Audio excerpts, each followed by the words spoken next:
Hey everybody, I'm Ben Hoffman and welcome back to Hoffman Reproductions. Thank you for tuning in with us again today.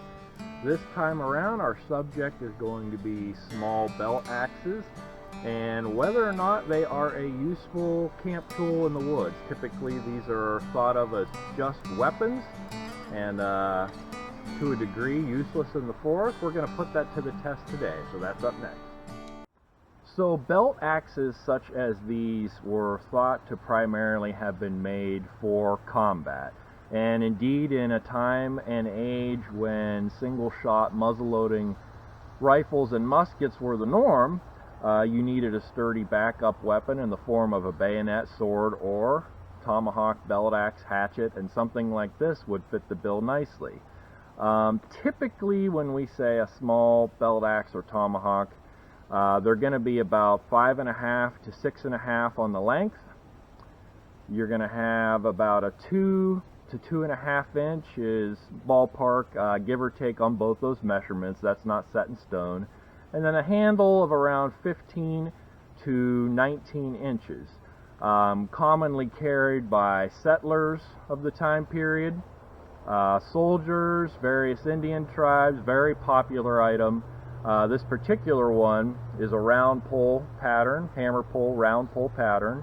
One that I finished not long ago. It's in the finishing state. I haven't finished the handle or the metal yet, but it's good enough for our test here today. And again, would have made a wonderfully and deadly weapon.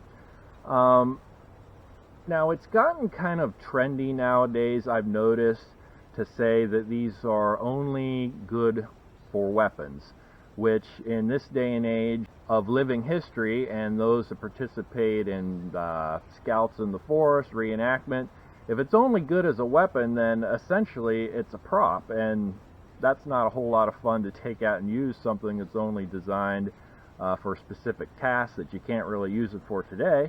Now, without throwing anyone under the bus, I'm going to kind of deviate from the popular opinion that this is only good as a weapon, and we're going to put it through its paces here in the woods and see if indeed it is a useful camp tool.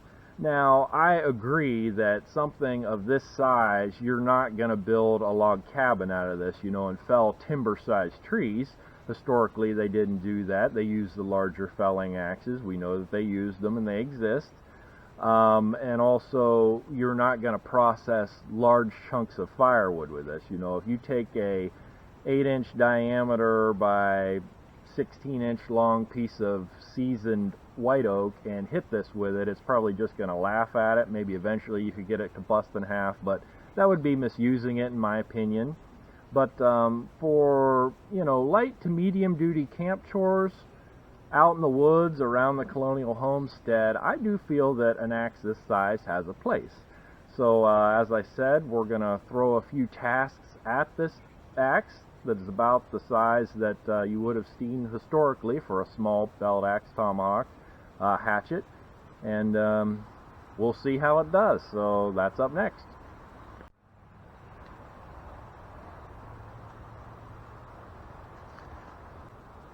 Okay, so let's say you're out in the forest on a scout, whether you're a soldier settler, member of an Indian tribe, and you decide to stop for the evening and you want to throw up some kind of a shelter, half-face camp, lean-to, and you need some poles for that.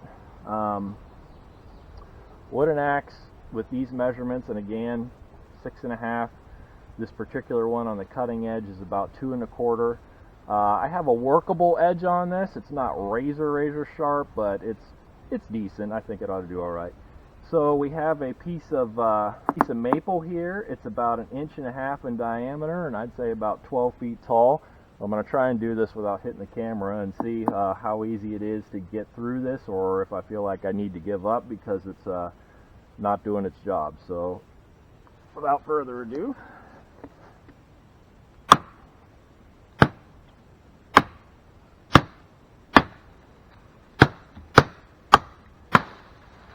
and I don't know, would that take 5-8 seconds and I'm through that easily? That wasn't hard to do. In my opinion, that was very effective, and this could be used to set up our camp. So on to the next task. Okay, another possible use for a small axe like this is to drive a tent stake, which I have here. This is about 15 inches long, about 7/8 of an inch in diameter.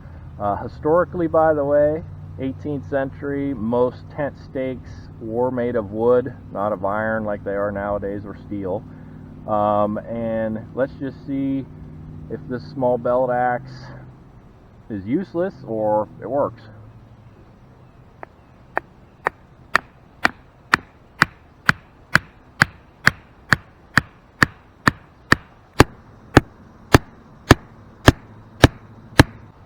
That really wasn't too hard. I think I'd give that a passing grade. Maybe a large hammer or mallet may have done it a little faster, but I felt like that wasn't too bad. So again, another effective use for this small belt axe. So we'll move on to our second task, or third, excuse me.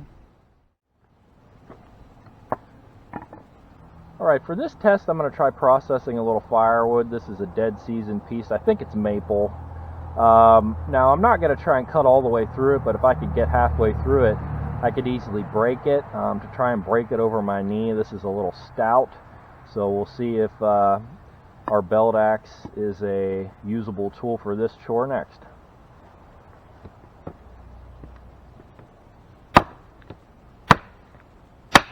Or we'll just cut all the way through it.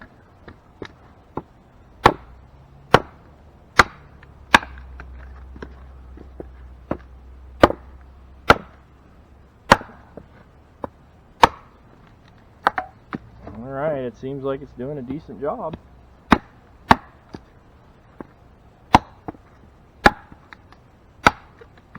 And there we go, cut up and ready for the fire pit.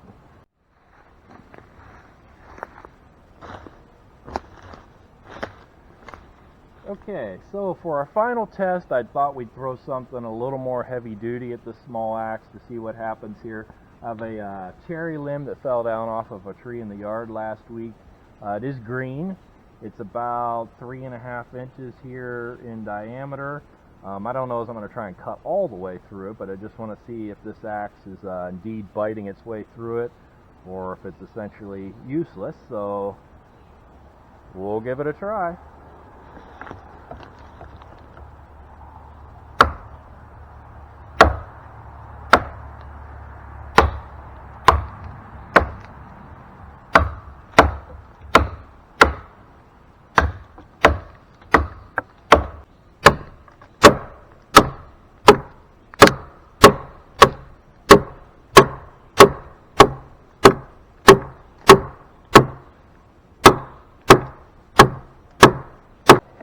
So I don't know if you can see that or not, but quite literally a few more blows and we would have blown clear through that. So that really wasn't very hard to do.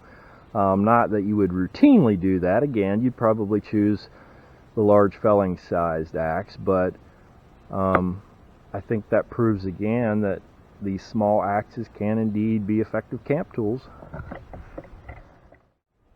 Okay, so after those tests, what do you guys think? Do you think it was hopelessly ineffective in the forest? I thought it actually did pretty darn good. Everything I threw at it, it passed with flying colors, so there's some other things we could probably do. I do know that there are individuals that use these to process game.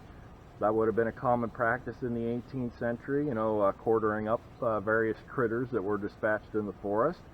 But with respect, those that feel these were only good as weapons and really weren't good for anything else, I think those tests prove that this indeed has a place not only as a weapon, which of course would have made a wonderful and very effective weapon, but also an effective tool in the forest and on the colonial homestead Indian village.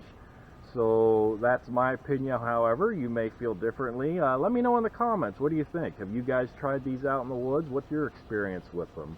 I was pretty happy with everything I threw at that, but you may have a different experience. Let me know. Thanks so much for watching. Be sure to like and subscribe. We really appreciate that, and we'll see you all again next time.